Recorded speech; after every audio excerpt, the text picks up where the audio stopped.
अल्हम्दुलिल्लाह अल्हम्दुलिल्लाहि वहदा वस्सलातु वस्सलामु अला मन ला नबिय्य बअदा वअऊज़ु बिल्लाहि मिनश शैतानिर रजीम बिस्मिल्लाहिर रहमानिर रहीम शहरु रमज़ान अल्लज़ी उन्ज़िला फ़ीहिल क़ुरआन हुदल लिन्नास व बय्यिनातिम मिनल हुदा वल फ़ुरक़ान बिस्मिल्लाहिर रहमानिर रहीम रब्बि इश्रह ली सदरी व यस्सिर ली अमरी वहलुल उक़दतम मिन लिसानी यफ़क़हू क़ौली। मेरी अज़ीज़ सामिआत, आप सभी का दरस कुरान मजीद में एक तहे दिल से खैर मक़दम है। अस्सलामु अलैकुम व रहमतुल्लाहि व बरकातुहू। उम्मीद है आप सब बख़ैर आफ़ियत होंगी। अल्हम्दुलिल्लाह। उम्मीद है आपके रोज़े और इबादत आपके प्लानिंग और एक्सपेक्टेशन के अकॉर्डिंग चल रहे होंगे। उम्मीद करें अल्हम्दुलिल्लाह। अल्लाह ताला से दुआ है कि वो आप सभी की इबादत और सियाम को कबूल करे। अल्लाह ताला आपकी सारी दुआओं को कबूल करे और इस बाबरकत महीने में आप सभी की, इनफैक्ट हम सभी की मग़फ़िरत फ़रमा दें। आमीन या रब्बल आलमीन। तो दरस कुरान में कौन सी सूरा चल रही थी? सूरा मुमिनून। और हम लोग लास्ट टाइम सूरा मुमिनून की कौन सी आयत तक मुकम्मल कर चुके थे? आयत नंबर 56 तक। और आज हम लोग आयत नंबर 57 ऑनवर्ड्स जानेंगे इंशाअल्लाह। तो स्टार्ट करते हैं आयत नंबर 57 ऑनवर्ड्स।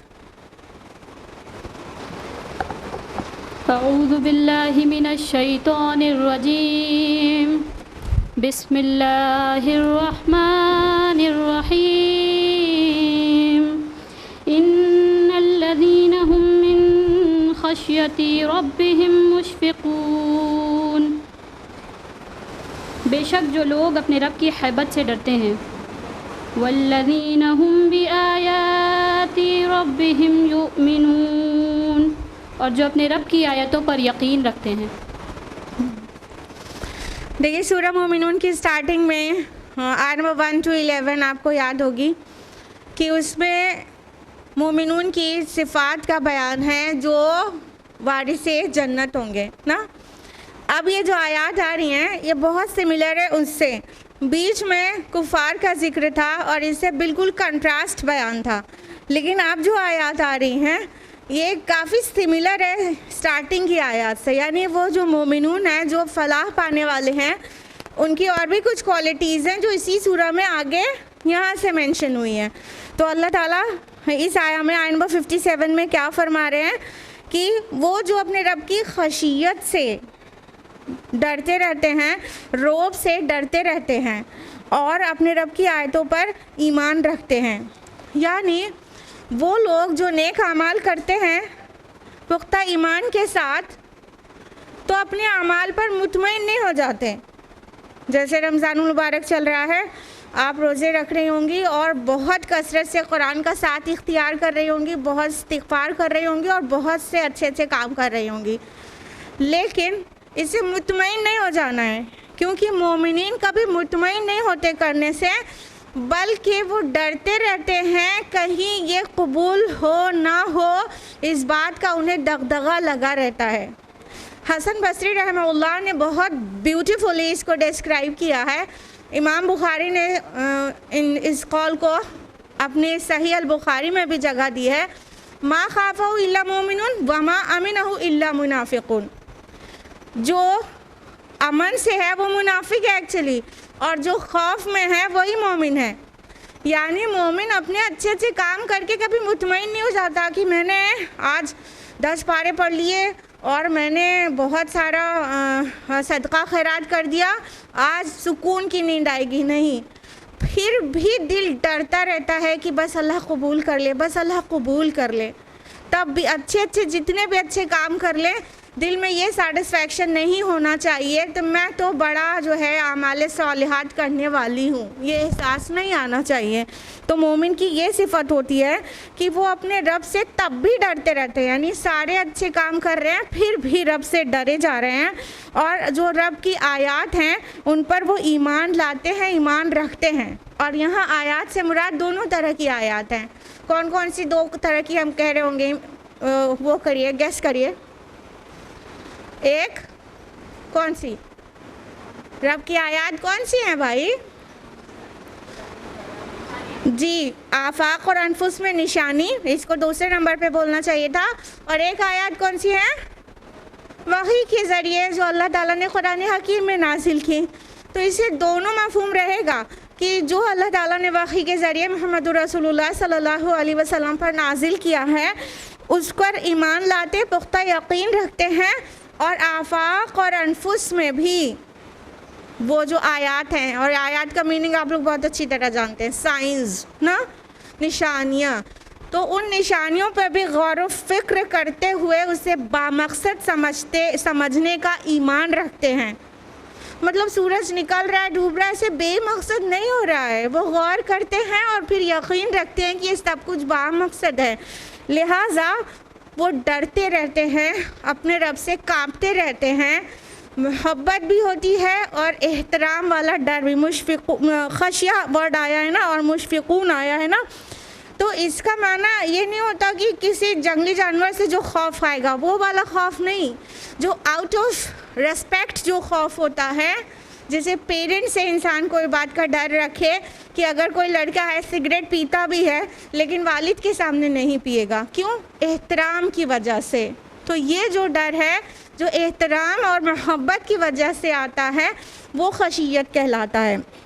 तो जो मोमिनीन है अच्छे अच्छे काम करने के बाद भी वो क्या होते हैं, अपने रब से डरते रहते हैं और अल्लाह की आयत पर ईमान रखते हैं। और जो कुरान हकीम में अल्लाह ताला की आयत हैं वही उनको आपस में यूनाइटेड रखती हैं।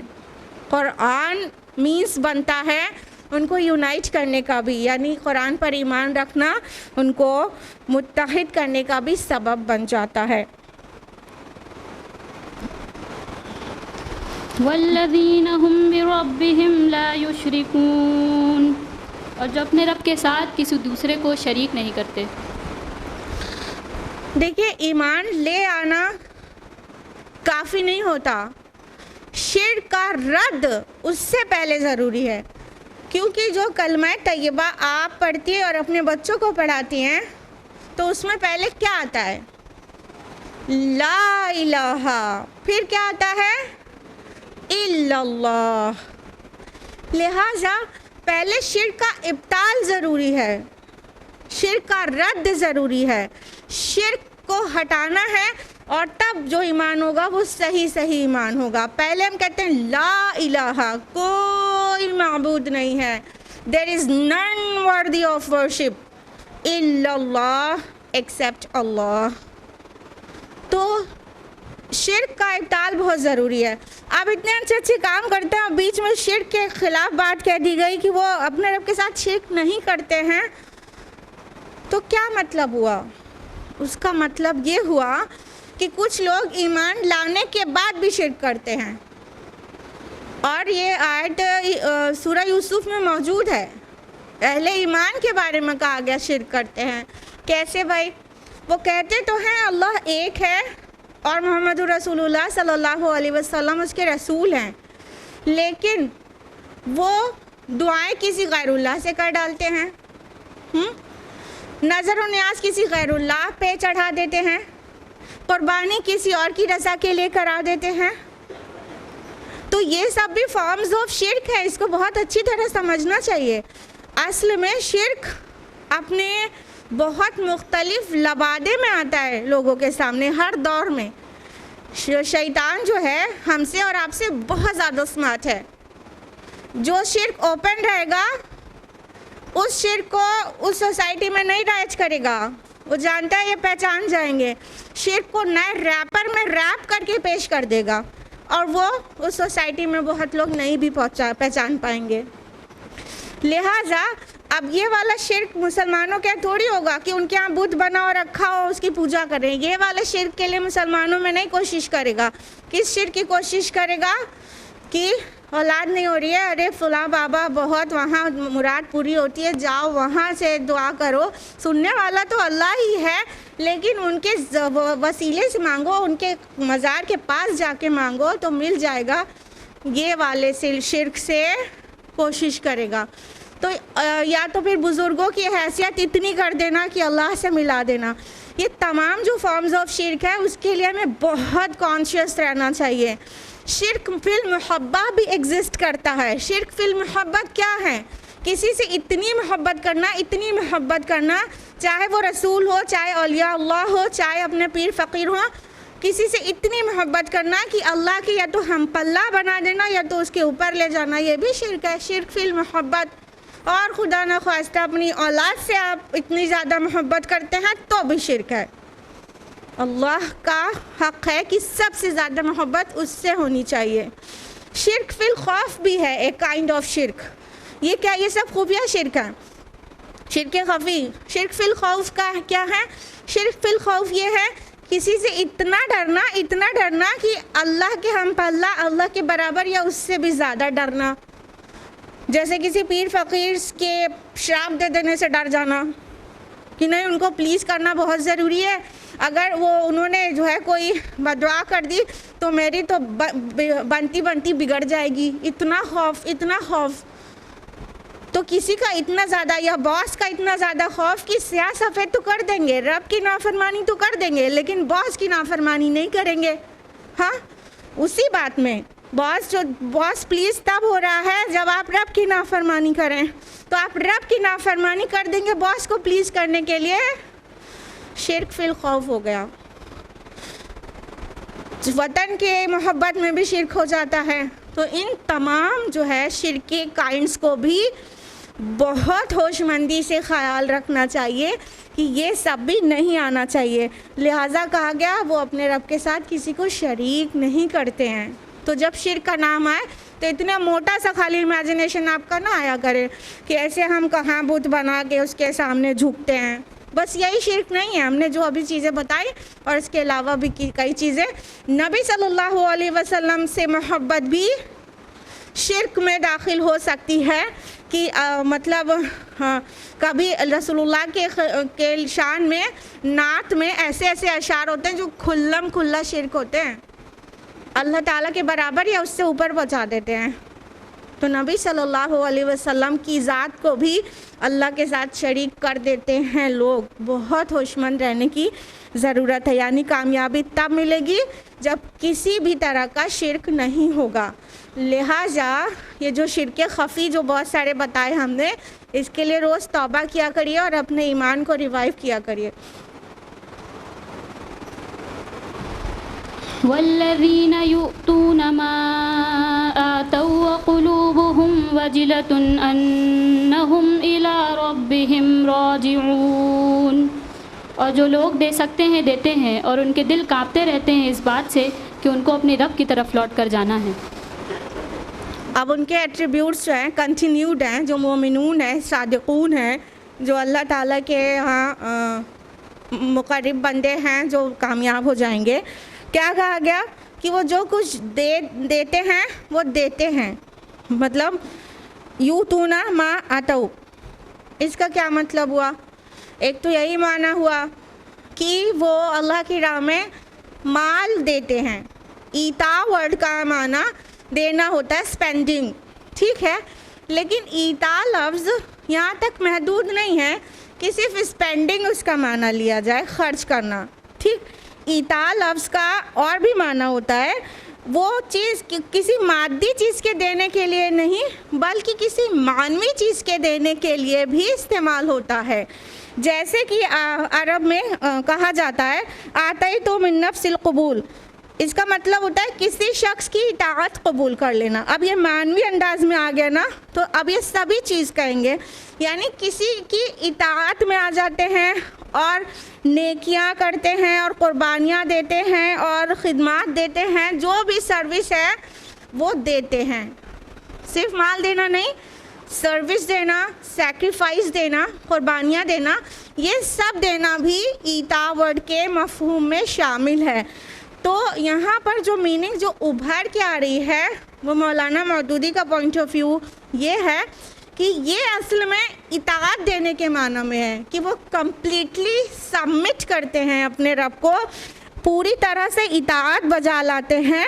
और वो जो है इसी वजह से उनके दिल बहुत सहमे हुए होते हैं कि हम चाहे कितना भी कर लें, लेकिन उनको ये डर रहता है कि हमें लौटना अपने रब की तरफ है, कहीं ये सब काबिल कबूल हमसे है कि नहीं। अब इसके लिए आयशा रज़ियल्लाहु अन्हा ने क्या समझा और क्या सवाल किया ये बता देंगे तो आपको बहुत ज़्यादा क्लियर हो जाएगा।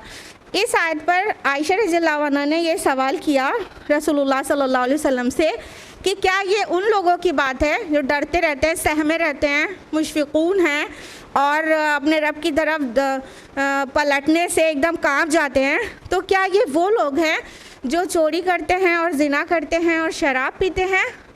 तो अल्लाह के नबी सल्लल्लाहु अलैहि वसल्लम ने फरमाया नहीं, वो रातों को उठते हैं, नमाज़ें पढ़ते हैं, रोज़े रखते हैं और खैरात करते हैं, लेकिन डरते इसलिए रहते हैं कि कहीं ये कबूल ना हो। तो समझ आ गया कि अब ये देना माना सिर्फ माल नहीं है कि दिन में माल दें और रात में चोरी करें, नहीं, सब कुछ करते हैं, लेकिन जो डर है उनके अंदर का वो इसलिए है कि कहीं कबूल ना हो। तो अब देखिए उसके नेगेटिव के भी एक्सट्रीम पर नहीं जाना चाहिए कि सब कुछ करने के बाद भी इतना रो रहे हैं कि कबूल ना हो तो कि अपने को निडाल कर दिया, अपनी पॉजिटिव एनर्जी का लॉस कर दिया, नहीं, बल्कि जो इस्लाम का नज़रिया है वो ये है कि अल ईमान बैन अल खौफ वर रजा, ईमान खौफ और उम्मीद के दरमियान में है।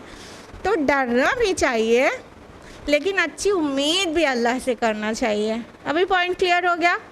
डरना चाहिए लेकिन अल्लाह से अच्छी उम्मीद करना चाहिए, लेकिन मेरा रब बड़ा रहीम है, उसकी रहमत को हम महसूस भी नहीं कर सकते, हम एक्सप्लेन भी नहीं कर सकते, इतना रहीम है और इतना गफूर है, इतना माफ़ करने वाला है, लिहाजा वो कबूल कर लेगा।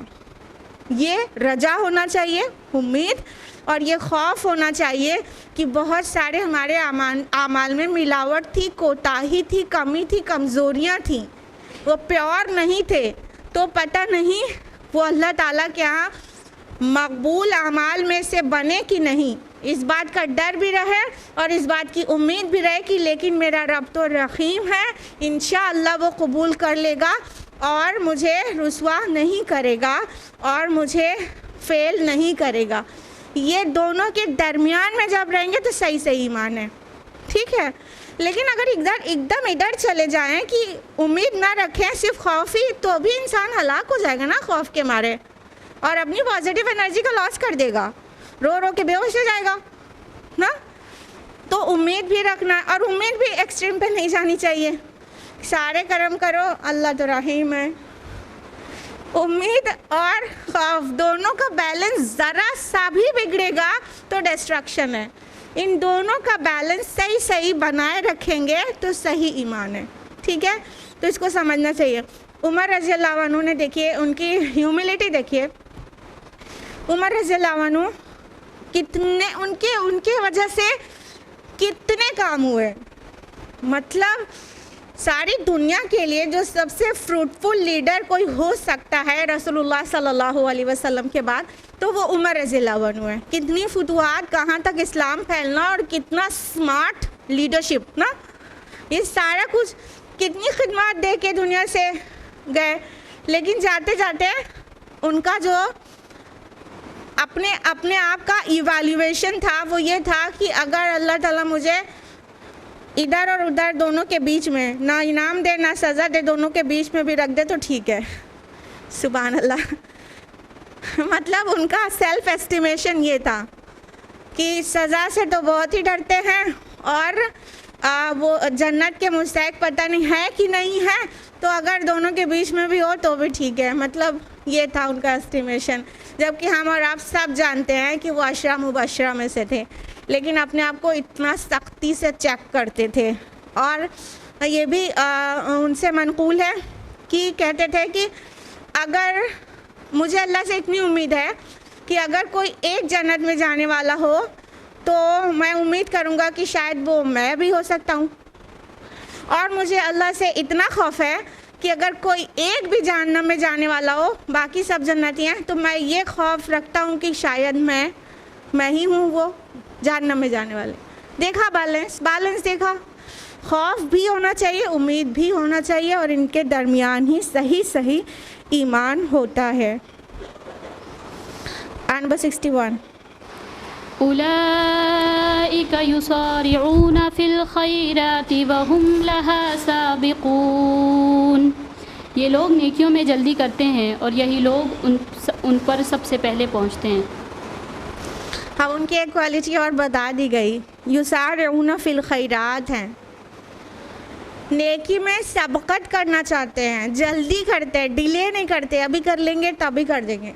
They usually rush towards righteousness, बहुत आगे बढ़ के खुद फ़ौरन कर लेना चाहते हैं, और तो इसीलिए मतलब वो जल्दी करने की वजह से वो सबकत ले जाते हैं। ये फ़िक्रा कुरान हकीम में कई बार है, फस्तबिकुल खैरात, खैर नेक काम करने में सबकत ले जाने की कोशिश करो। तो जो सबकत ले जाने वाले होते हैं ना, उसके पीछे कोई और भी कर ले तो वो उसका रिवॉर्ड उसके बराबर नहीं होता जो सबकत ले जाता है। ठीक है, तो हमेशा कोई टफ़ काम, कोई चैलेंजिंग काम करने का अपॉर्चुनिटी मिला करे तो बहुत देर तक सोच के ना बोला करें, बस अल्लाह के भरोसे पर अपना हैंड रेस कर दिया करें कि इंशाल्लाह हम करेंगे।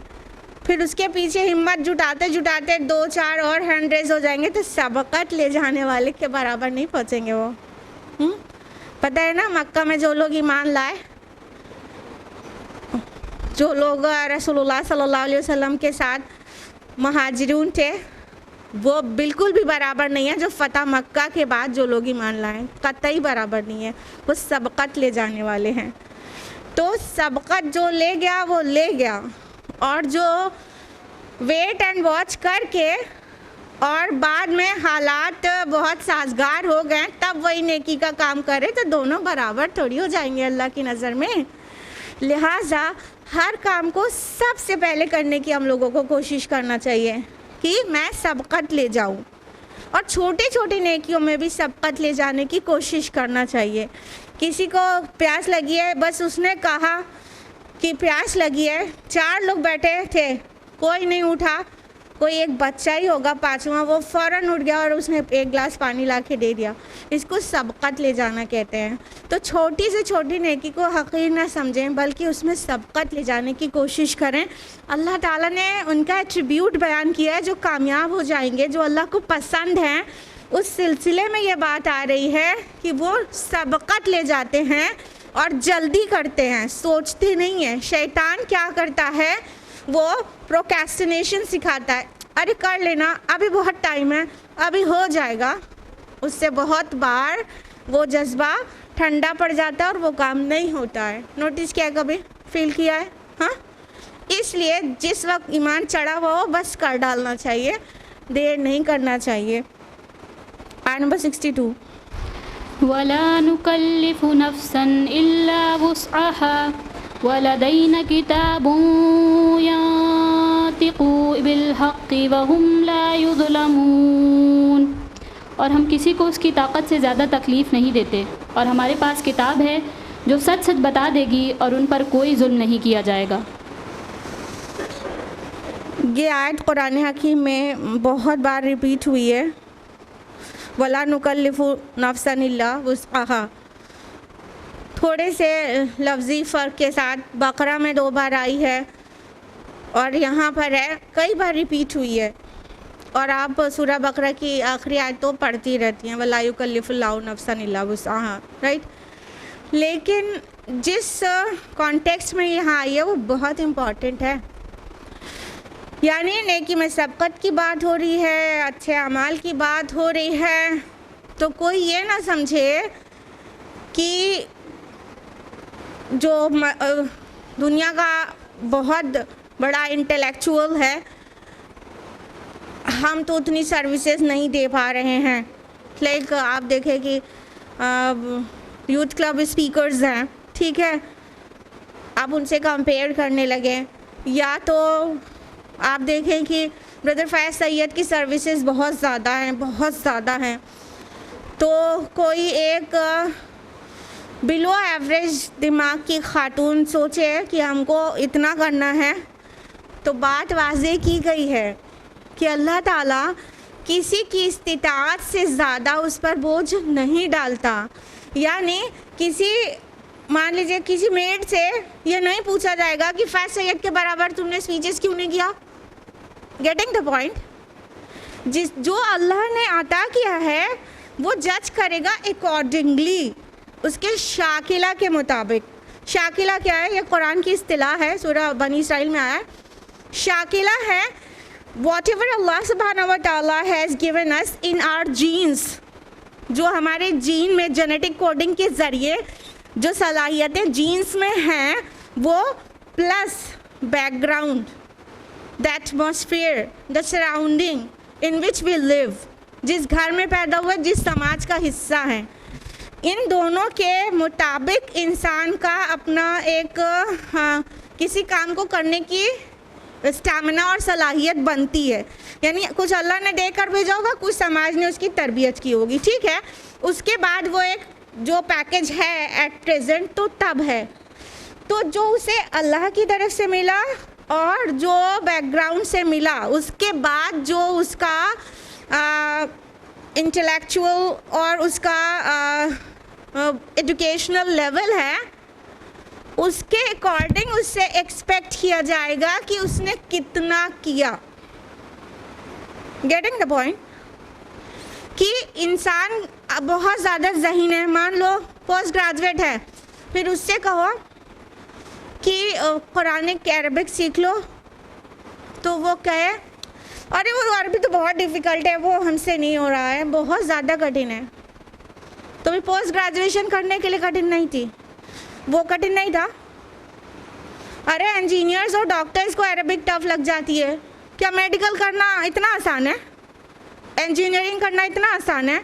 और कुरानिक अरबिक पढ़ने के लिए 6 महीने का कोर्स करने बोल दो तो डिफ़िकल्ट हो जाता है। ये है वो पॉइंट जो हम आपको समझाना चाह रहे हैं।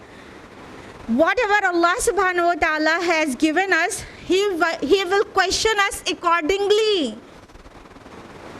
जब हम एक चीज़ में अपनी ज़हनी सलाहियत को इतना एक्सेल करके इतनी दूर पहुंचा सकते हैं, तो दूसरी चीज़ में एकदम से मजलूम क्यों बन जाते हैं? और जो वाक़यातन जिसको ज़हनी सलाहियत अदना दी गई हैं, तो उससे नहीं सवाल होगा कि अरबिक के प्रोफेसर क्यों ना बन गए तुम, कुरान के प्रोफेसर क्यों ना बन गए तुम। समझ गए?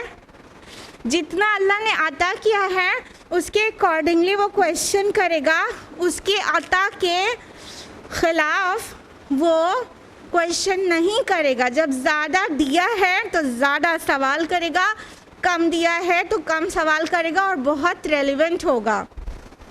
यूँ कह लीजिए कि हमारे जो अमाल हैं और हमारा जो इंटेलेक्ट है वो सब कंप्यूटर में फीड हुआ है, और अल्लाह ताला का सुपर कंप्यूटर जो वहाँ पर है वो उससे जज करेगा कि क्या दिया गया था और क्या करके दुनिया में आया है। उसके अकॉर्डिंग उसको मैच करते हुए उसका क्वेश्चन बना देगा। समझ गए? तो जो कुछ दिया गया, चाहे इंटेलेक्चुअल लेवल, एजुकेशनल लेवल और सोसाइटी और द पेरेंट्स और व्हाटसोएवर, जो भी चीज़ उसको अल्लाह ताला ने दी है, अंदर से भी बाहर से भी, उसके बाद उसकी एक पर्सनालिटी बनी ना, तो अब उसके बाद वो क्या कर सकता था उसके हिसाब में जज किया जाएगा। और उसे एहसास होना चाहिए कि जब वो दुनिया के लिए इतना कुछ करने के लिए उसका दिमाग इनफ है, तो फिर आखिरत के लिए थोड़ा भी कोशिश करने के लिए उसका दिमाग एकदम कुंद सहन कैसे हो जाता है? कैसे हो जाता है? इसलिए जिसको ज़्यादा दिया गया है ना, वो ज़्यादा डरे। और जिसको कम दिया गया है अल्लाह ताला उनका हिसाब भी आसान लेगा। आप हर एक को हर जगह फिट करके उससे सवाल ना करने लगें। जिसको जितना अता किया गया है उसी हिसाब से क्वेश्चन किया जाएगा।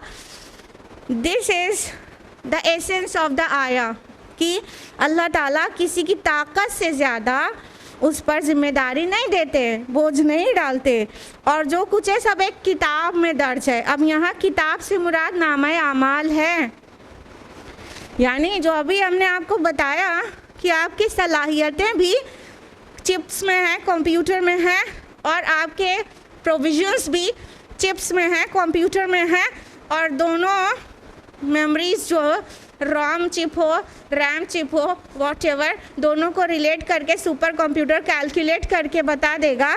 तो वो सारा सुपर कंप्यूटर अल्लाह ताला के पास है। तो वो सब कुछ जो कुछ है इंसान को दिखा दिया जाएगा रोज़े आखिरत, तो एकदम फड़फड़ाने लगेगा। सूरह काफ के आयत नंबर 49 आपका होमवर्क है, जाके पढ़ लीजिएगा कि जब गुनाहगार देखेंगे ना कि नामा अमाल उनके सामने लाया जाएगा तो कहेंगे हाय खराबी, इसमें तो सब कुछ है, कोई चीज़ इसमें से छूटी ही नहीं है। तदब्बुर करिएगा इस आयत को कि इसमें से कुछ भी छूटा ही नहीं है। जो भी करतूत किए थे, अच्छे हो चाहे बुरे, वो सब कुछ उसमें रिकॉर्डेड होगी। तो उनकी स्किल्स भी, उनके प्रोविजंस भी उसमें रिकॉर्डेड होंगे। तो इंसान को अपने आप को पहचानने की कोशिश करना चाहिए। जिस तरह वो दुनिया में बढ़ बढ़ के कामयाबी की सीढ़ियाँ चढ़ता चला जाता है और एक से एक एग्जामिनेशन वो क्रैक करते करते कहीं पहुंच जाता है, उसी तरह आखिरत के लिए भी और दीन के लिए भी एक्सेल करने की कोशिश करना चाहिए। अगर वो दुनिया में कोई कामयाब इंसान बन गया है तो उसके अंदर वो पोटेंशियल था कि वो आखिरत में भी जन्नत का हाई ग्रेड अचीव कर सकता था, लेकिन उसकी कुंद ज़हनी की वजह से वो लूज़र हुआ जा रहा है। ठीक है, तो ये बात कही गई है इस आया में। आया नंबर 63, बल क़ुलूबुहुम फ़ी गमरतिम मिन हाज़ा वलहुम अअमालुम मिन दूनि ज़ालिका हुम लहा आमिलून। बल्कि उनके दिल खयानत में पड़े हुए हैं इस दीन से, और उनके सिवा और अमाल भी है उनके जो ये करते हैं। अल्लाह ताला ने फरमाया उनके दिल गमरा में हैं। गमरा मीन्स क्या होता है? गहरे पानी को कहते हैं, और गहरे पानी के नीचे अंधेरा होता है। मतलब ये हुआ कि उनके दिल बिल्कुल गफलत की इंतहा पर डूबे हुए हैं। वो बिल्कुल their hearts are deep and deep in the deep state of unconsciousness. वो बिल्कुल भी कोई हीड दे ही नहीं रहे हैं, वो कोई भी अटेंशन दे ही नहीं रहे हैं। तो वो जो गाफिल हैं, इसकी वजह से वो आखिरत की कामयाबी की कोशिश नहीं कर रहे हैं, क्योंकि उनके दिल जो हैं दुनिया की कामयाबी, दुनिया की चकाचौंध, दुनिया के कमाने और दुनिया को हासिल करने की वजह से गाफिल हो गए, एकदम डूब गए हैं पानी में, अंधेरा हो गया है। अब उन्हें आखिरत की चमक दिखाई नहीं दे रही है, जिसकी वजह से वो क्या है, बिल्कुल अंधेरे में गफलत में चले गए हैं। तो उनके जो भी अमाल हैं वो उसकी वजह से ख़राब है। गफलत का बहुत मोटा मोटा पर्दा पड़ गया है। तो यही पर्दा हटाने के लिए कुरान हकीम आया था। ये बहुत ब्लेस्ड मंथ है कि हम इस पर्दे को फाड़ें और चीरें और अपने दिल को कुरान के साथ कनेक्ट करें। जब हम कुरान के साथ कनेक्ट करेंगे अपने हार्ट को, तो ये गफलत के पर्दे चाक हो जाएंगे और फिर आखिरत की चमक दिखाई देने लगेगी। और फिर हमारी जो कोशिशें हैं ना, वो दुनिया के अलावा आखिरत के लिए भी होने लगेंगी। तो इन गफलत के पर्दों को हटाना होगा। सूरह 21 आय नंबर 1 यहीं से स्टार्ट ही होती है। इक़्तरब लिन्नास हिसाबुहुम वहुम फ़ी गफ़लतिन मुअरिदून। लोगों के हिसाब का वक्त करीब आ गया है और लोग हैं कि गफलत में मुंह मोड़े हुए हैं। तो हमें याद रखना चाहिए कि हमारा हिसाब का वक्त बहुत करीब है। कितनी बड़ी ज़िंदगी लेकर आए हैं हम, अभी मर जाएंगे। पिछले रमज़ान कितने लोग नहीं थे, कितने लोग थे और अब की रमज़ान नहीं है। कोविड सेकेंड वेव के बाद तो ये नंबर बहुत बड़ा डिफरेंस था, नहीं? कितने लोग 2 साल पहले वाले रमज़ान में और रमज़ान आने के बाद भी, शुरू रमज़ान में आखिर रमज़ान में नहीं, और एकदम फिट थे, और अभी कि अभी कुछ ऐसा हो जाता है और अभी नहीं है। किस गफलत में हम गर्क है इंसानियत। अल्लाह का रसूल कल दीन की तरफ बुला रहा था, कुर्ते पकड़ पकड़ कर घसीट रहा था, और अल्हम्दुलिल्लाह मुट्ठी भर दायान इस्लाम है आज के दौर में, लेकिन वो भी कुर्ते पकड़ पकड़ के लोगों को घसीट रहे हैं, बुला रहे हैं, अल्लाह के बंदो, अल्लाह की बंदियों, गफलत से बाज आ जाओ असली कामयाबी की तरफ, मगर तुड़ा के भाग रहे हैं बिकॉज ऑफ हीडलेसनेस। कोई भी हमें टेंशन नहीं पे करनी है, गफलत में पड़े हुए हैं। और गफलत किस लिए होती है? क्योंकि हम दुनिया का फ़ायदा और फिर खेल तमाशा उसमें बहुत ज़्यादा इन्वॉल्व है, बहुत ज़्यादा एनग्रॉस्ड है कहना चाहिए, इसकी वजह से गफलत होती है। तो ये जो चाहे रसूलुल्लाह सल्लल्लाहु अलैहि वसल्लम के मुखातब हों जो कि अहले मक्का थे, मक्की सूरा है ना एट दैट टाइम, तो वो भी ऐसे ही दुनिया की चाहत में भाग रहे थे तुड़ा कर। और आज तो मुसलमानों की अक्सरियत इस गफलत में है। वो तो कुफार थे, मुशरिकीन थे, उनको हम लोग ये सब कहते हैं, कुरान ने मुशरिकीन कहा है। आज तो मुसलमानों की अक्सरियत गफलत में है, सुभान अल्लाह। तो इस गफलत की वजह से क्या है कि हमारे जो अमाल हैं वो उस गफलत की वजह से हैं।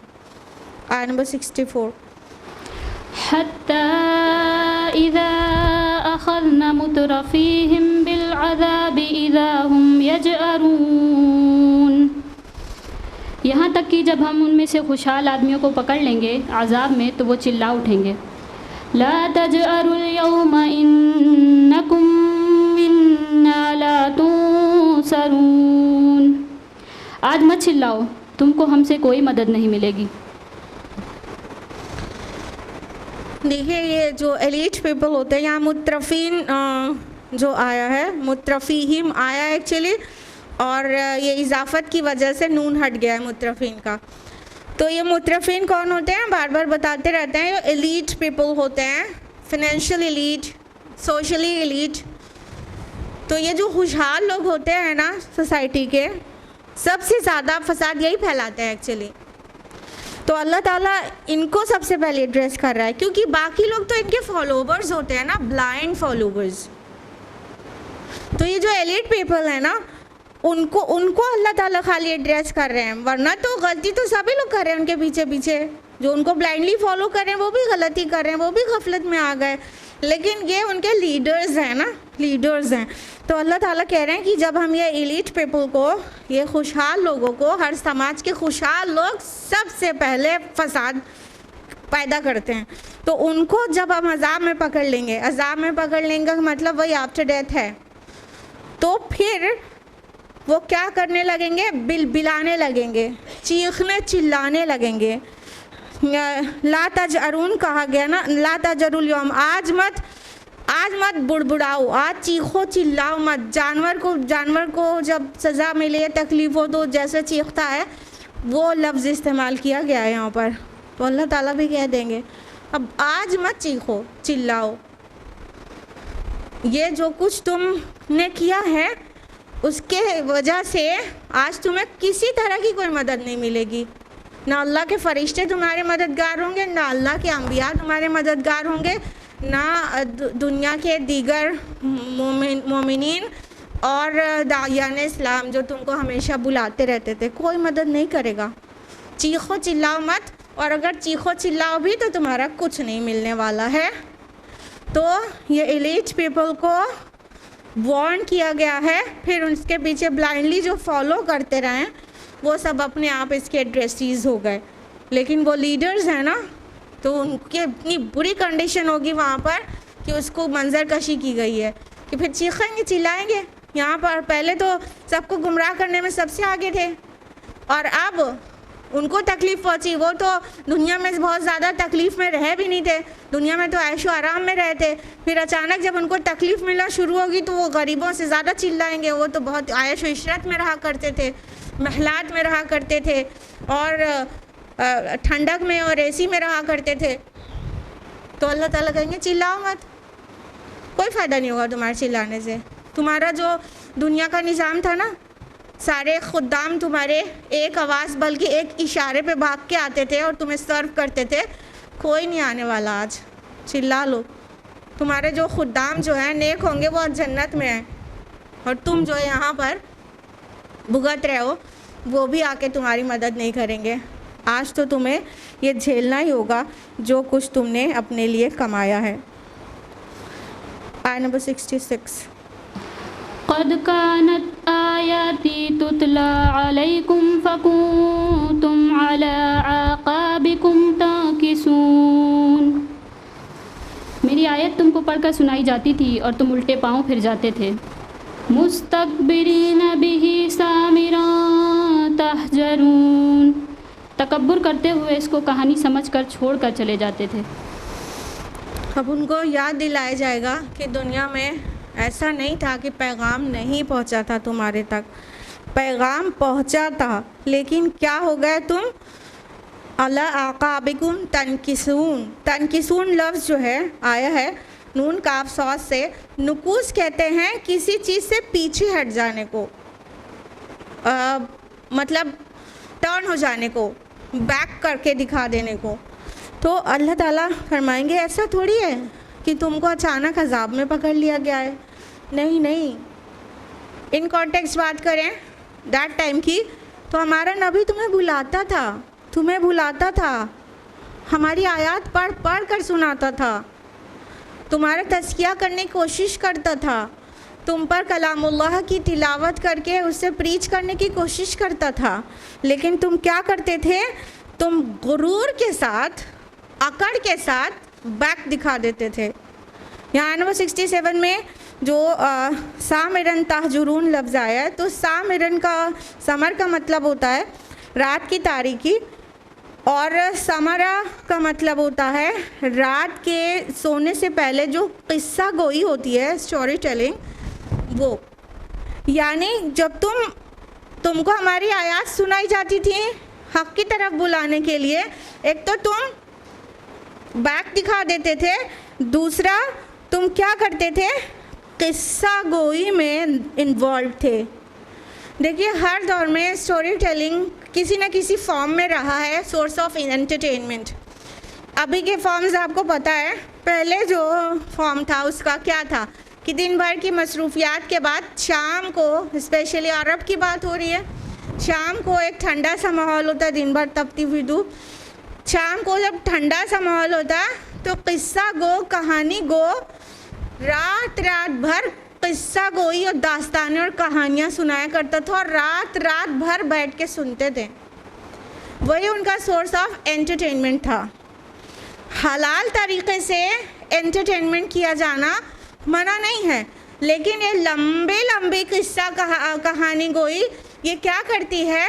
इंसान को संजीदा काम से दूर कर देती है, उसमें एकदम लगा देती है। इसलिए ऐसी किस्सा कहानी गोई बहुत ज़्यादा नहीं होनी चाहिए, एक थोड़ा सा हो और उससे इंसान के मिजाज में वो डोमिनेट ना करने पाए तो मसला नहीं है।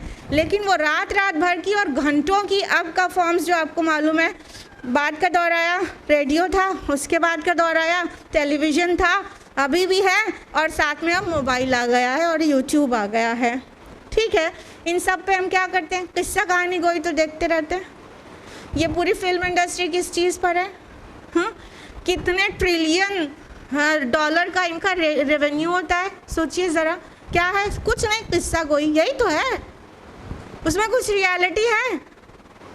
रियलिटी का नामो निशान नहीं है, बस कहानी गोई और बैठ के 3-3 घंटे फिल्म देख रहे हैं। 1 घंटा किताबुल्लाह की आयत को सुनने का लोगों के पास टाइम नहीं है।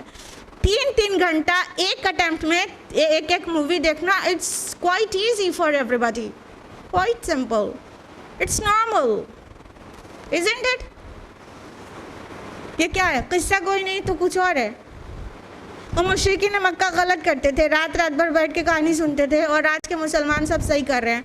3-3 घंटा 6-6 घंटा और 8-8 घंटा क्रिकेट मैच देख रहे हैं, वो सही है। हम ये नहीं कह रहे हैं स्पोर्ट्स हराम है, लेकिन घंटे भी तो देखो कितने जा रहे हैं। जब इंसान इतनी ज़्यादा देर तक किसी चीज़ में लगा रहता है तो वो संजीदा बातों से दूर हो जाता है, उसकी ज़िंदगी की संजीदगी ख़त्म हो जाती है, उसकी ज़िंदगी की मकसदियत कहीं दब जाती है, और वो किस्सा गोई में इतना ज़्यादा एनग्रॉस्ड हो जाता है कि अगर मोबाइल पर गेम खेलते हुए माँ मना कर दे तो 16 साल का बच्चा अपनी माँ का मर्डर तक कर देता है। ये सारे न्यूज़ आप लोगों से गुजरती रहती है। हाँ, तो क्या है, एक किस्सा गोई और कहानी गोइयाँ कहाँ तक इंसान को ले जाती हैं, लिहाजा इसको डिस्करेज किया गया है। लहवल हदीस कहा गया है सूरह लुकमान में आयत नंबर 6 में। तो इस तरह की खेल तमाशे वाली बातें उनको गैर संजीदा बना रही थी, और वो हक़ को सुनने से फिर बैक दिखाई दे रहे थे, और वही चीज़ आज भी हो रही है। थिएटर में जाके 3 घंटा मूवी देखना कितनी बड़ी बात होना चाहिए ना, लेकिन बहुत आसान बात है। टिकट विंडो पे लाइन लगी रहती है। मतलब ये तो किसी को ऐसे दिखाने के रिक्वेस्ट, हाथ पैर जोड़ के किसी को दिखाने के रिक्वेस्ट करना चाहिए जिसकी अर्निंग हो रही है। वहाँ हाथ पैर जोड़ना तो बहुत दूर रहा, वहाँ टिकट विंडो पे लाइन लगी है, ब्लैक में टिकट बिक रहा है। 3 घंटा एक सीट पे बैठे रहना है। अभी अल्लाह रसूल की बात हो, 3 घंटा एक सीट पे बैठ रहे हैं तो कमर में दर्द रहता है हमारे, तो हमारे पैर में दर्द रहता है, तो मेरी तबीयत सही नहीं रहती है, तो कितने सारे बहाने तैयार हो जाएंगे। उन सभी बैक पेन के मरीज़ों को थिएटर में बैठने में कुछ भी नहीं होता। ये डिफरेंस आ जाता है बहुत ज़्यादा लग़्व में इन्वॉल्व होने से। तो यही वो कर रहे थे, तो कुरान से संजीदगी उनकी ख़त्म हो गई थी, और वो क्या कर रहे थे, कतराने लगे थे और फहश कलामी करने लगे थे। यहाँ पर जो लफ्ज़ तहजुरून आया है, अगर ये हज्र से है तो इसका मतलब होता है कतराना, निकल जाना। हिजरत वर्ड आपके लिए मारूफ़ है।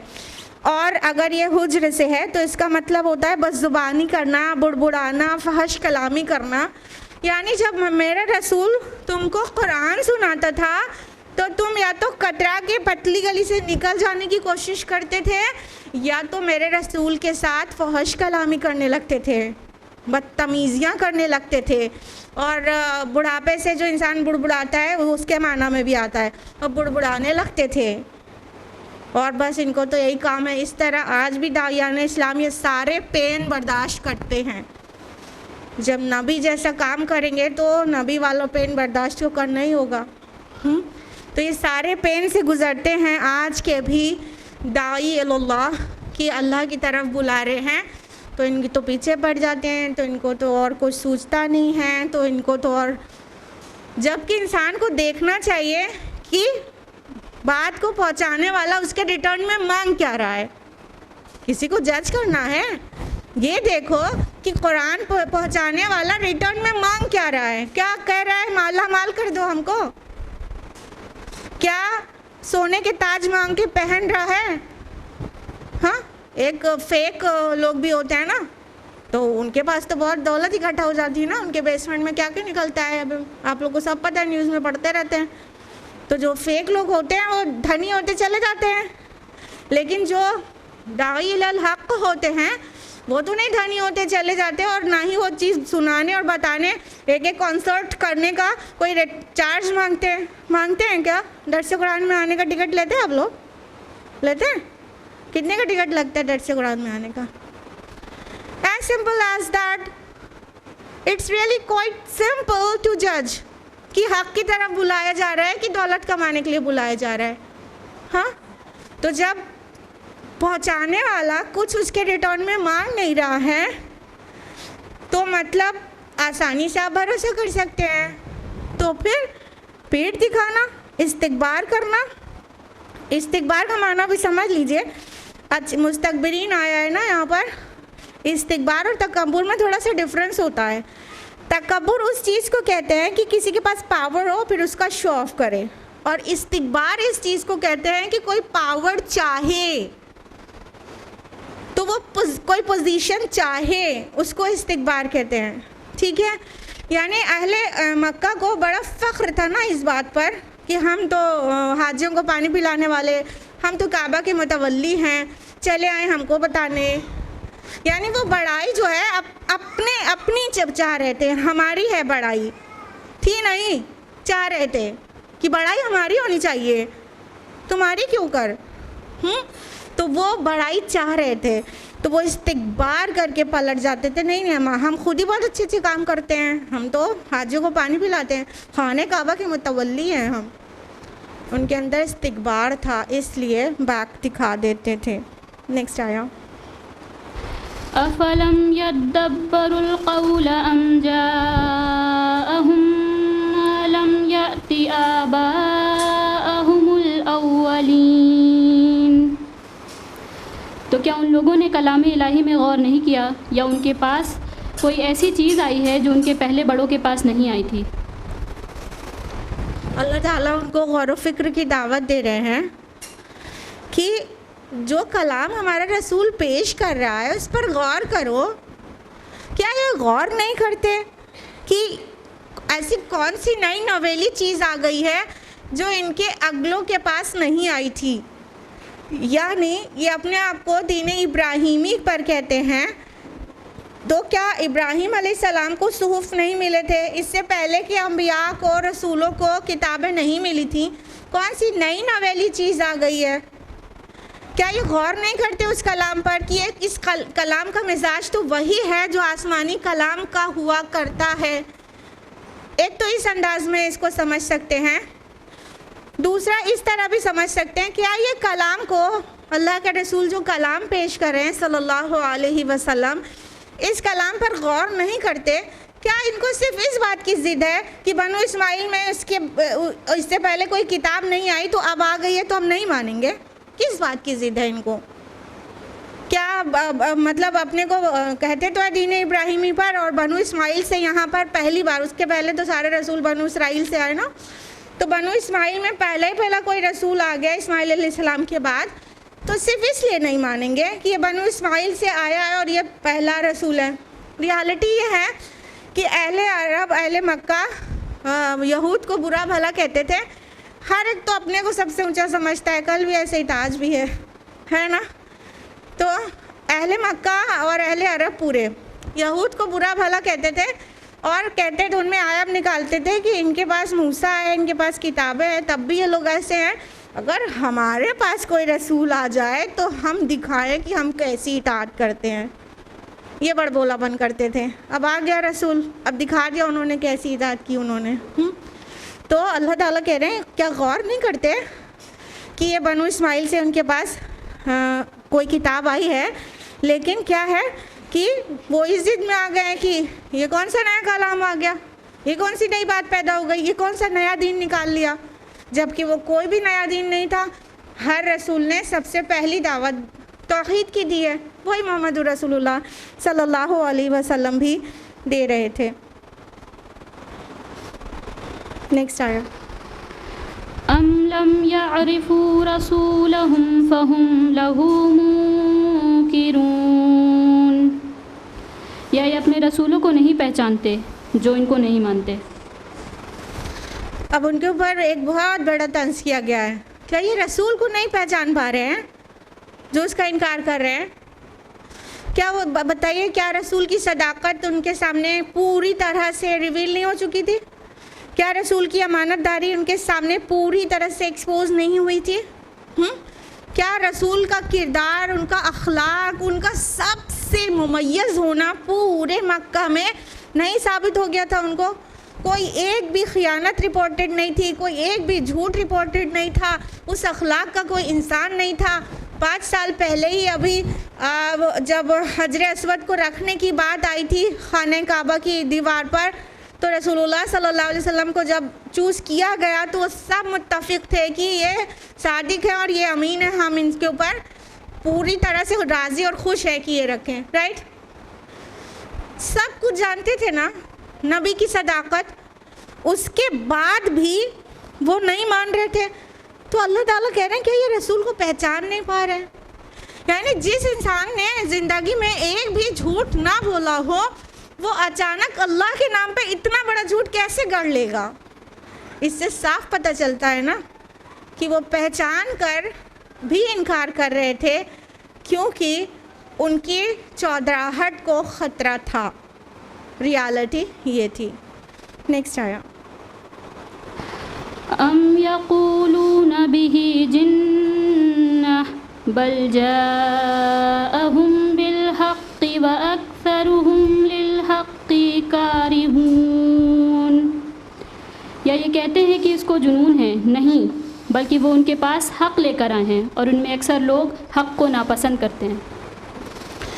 नबी सल्लल्लाहु अलैहि वसल्लम पर यह बहुतान लगाया जाता था ना, हमारे मासूम नबी पर, हकीम नबी पर, कि उनको जुनून लाहक हो गया है, किसी जिन ने पॉजेस कर लिया है इनको। इतना बड़ा बहुतान। तो क्या ये सच्ची बात थी? क्या उनकी बातों में ऐसा जुनून नज़र आता था जैसा किसी को जिन लाहक हो जाए तो वो वैसी बातें करता है? क्या दोनों में कोई डिफरेंस नहीं था? नहीं नहीं, बहुत ज़मीन व आसमान का डिफरेंस था। नबी सल्लल्लाहु अलैहि वसल्लम के अक़वाल हिकमत कहलाते, उसका दूसरा नाम हिकमत है। आपकी बातें इतनी मबनी बर हिकमत होती थी और हैं, आज भी प्रिजर्व्ड है अल्हम्दुलिल्लाह। और आज के भी जो मुस्तशरिकीन हैं, ओरिएंटलिस्ट हैं, वो इस बात को मानते हैं कि इतने वाइज वर्ड्स हैं किसी इंसान के जो हो सकते हैं। ठीक है, तो इतने पुरहिकमत बात और फिर कहे कि जुनून लाख हो गया। नहीं नहीं, रियलिटी ये है कि वो उनके पास हक़ लेकर आया था और अक्सरों को हक़ कड़वा लगता है। This is the reality. हक़ बात जहर लगती है लोगों को। कल भी ऐसा था और आज भी ऐसा है। बात तो हक़ है लेकिन हक़ बात कड़वी लगती है।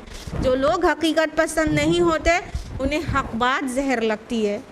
तो इस बात के लिए हमें और आपको अपने आप को चेक करना चाहिए कि क्या किसी की सच्चाई से और किसी की हक़ पसंदी से हम मुतमईन हैं और फिर भी उसकी बात नहीं मानते क्योंकि उसका हक़ हमारे ख़िलाफ़ जा रहा है।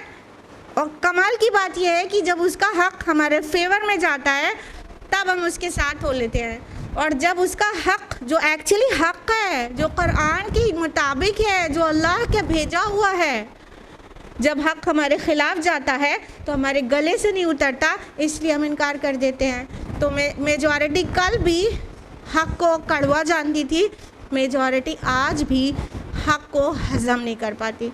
नेक्स्ट आया, वलवित्तबअल हक़्क़ु अहवाअहुम लफसदतिस समावातु वल अर्दु वमा फ़ीहिन्ना बल आतैनाहुम बिज़िक्रिहिम फ़हुम अन ज़िक्रिहिम मुअरिदून। अगर खुदाए बरहक उनकी ख्वाहिशात पर चले तो आसमान व ज़मीन और जो उनमें है सब दरहम बरहम हो जाए, बल्कि हमने उनकी नसीहत उनके पास पहुंचा दी है तो वो अपनी नसीहत से मुंह फेर रहे हैं। बेशक अब अल्लाह ताला ने वाज़े कर दिया, अगर हक़ इनकी इत्तिबा करने लगे। अब यहाँ हक़ से मुराद वो तमाम चीज़ें हैं, अल्लाह के फ़ैसले, कुरान हकीम, ये सारी, और दीन इस्लाम। तो अगर ये अल्लाह की वही, अल्लाह की तरफ से आया हुआ हक़ इनकी पैरवी करने लग जाए तो ज़मीन और आसमान का तो पूरा निज़ाम ही दरहम बरहम हो जाए। अगर रिश्वत को इनको अच्छी लगती है, रिश्वत को जायज़ और ईमानदारी से कमाई को गलत कर दिया जाए, झूठ बोलना इनको इसका फ़ायदा होता है, झूठ को का जवाज़ दे दिया जाए और सच को डिस्करेज किया जाने लगे। अगर ये वादा खिलाफ़ी में अपना फ़ायदा देखते हैं तो अगर वादा खिलाफ़ी अलाउ कर दी जाए वगैरह वगैरह वगैरह, पूरा इनका जो चाहते हैं, जैसे LGBT का फेवर करना शुरू कर दिया जाए, ठीक है। क्यों उनको आज बुरी लग रही है ना, जहर लग रही है ना ये बात कि क्यों खाली ऑपोजिट जेंडर में मैरिजेस हों और कॉमन जेंडर में, सेम जेंडर में मैरिजेस क्यों नहीं, उनको कड़वा लग रहा है। अब यही अल्लाह ताला की तरफ से कानून बन जाए कि सेम जेंडर में भी मैरिजेस ठीक है, अलाउड है, जैसे कि कई कंट्रीज अलाउ कर रहे हैं, और गे लेस्बियंस ये सब सही कर रहे हैं, होमोसेक्सुअलिटी अच्छी चीज़ है, ये तो यही चाह रहे हैं ना, कानून यही बन जाए और बहुत जगह बन गया। तो अगर हक इनका ताबेदार हो जाए तो ज़मीन और आसमान का सारा निज़ाम बिगड़ जाए। बताइए क्या समाज में कुछ चीज़ों से सोसाइटी में क्या पाकबाजी बचेगी, कुछ चीज़ों से क्या वहाँ का सिस्टम और इंसाफ बचेगा। पूरा सब कुछ बिगड़ जाए और सारा तवाज़ुन सब चीज़ बिगड़ जाए। तो हक इनका पैरोकार नहीं बनेगा, हक ही रहेगा, इनको हक का पैरोकार होना पड़ेगा, अदरवाइज़ पूरा सिस्टम दरहम बरहम हो जाए। तो अल्लाह ताला कह रहे हैं हम तो इनको ये नसीहत कर रहे हैं, लेकिन ये असल में नसीहत से मुंह मोड़ रहे हैं। आज के लिए इतना ही। अल्लाह ताला से दुआ है कि हम सभी को तौफीक दे कि हम मोमिनून सादिकून वाली सिफ़ात अपने अंदर जज्ब करें, और हम चाहे तकलीफ़ में चाहे आसानी में हक़ को कबूल करें और हक़ की पैरवी करें, ना कि अपनी ख्वाहिशात की पैरवी दूसरी तरफ से कराना चाहें। अल्लाह ताला से दुआ है कि वो हम सभी को कुरान मजीद पढ़ने, समझने, गौर व फिक्र करने और अमल करने और गैरों तक पहुँचाने की तौफ़ीक़ अता फ़रमाए। आमीन या रब्बल आलमीन। व आखिरु दावाना अल्हम्दुलिल्लाहि रब्बिल आलमीन। वस्सलामु अलैकुम व रहमतुल्लाहि व बरकातुहू।